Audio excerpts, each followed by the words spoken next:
Hey guys, maayong adlaw ng tanan. So, karon mga untaog ka ng pan na ipalaman ang spaghetti. So, kinsa sa inyo dinha ang mga nakarelate, mga Bisaya, isang kamot, or kinsa mga tawhan ng spaghetti palaman sa pan. So, ang uban ano nila, palaman lang siya. I mean, snacks lang ni sa uban, pero para nako as Bisaya, so normally ginasud-adad ni na mo usahay.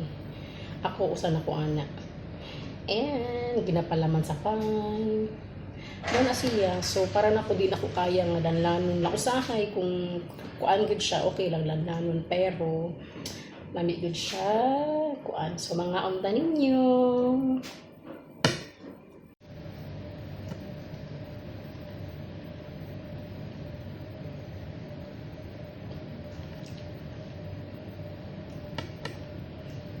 So kung na-jolly hotdog, na po jolly spaghetti.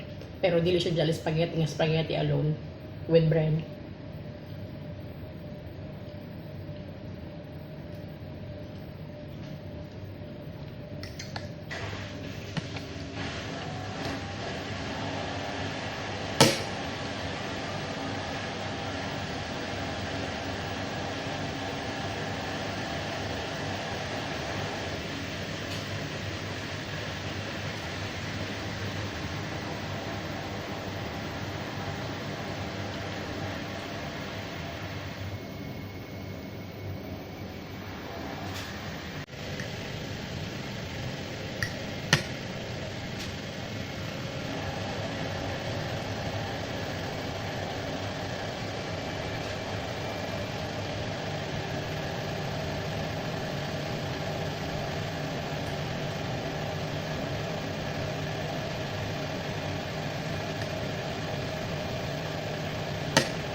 Hindi na kaya.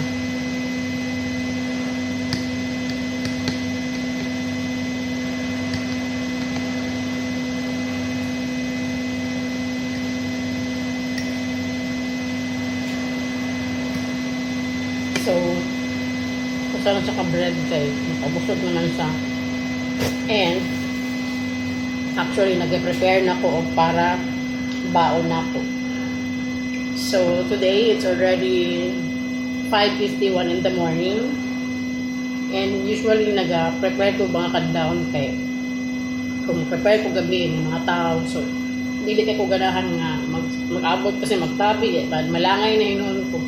So, better nga, mas ngingaw na, muna kung mo playok ka lang naman. So, baon na siya. Thanks for watching everyone. So, pangaon na sad mo. Bye! God bless! Amting mo tanan!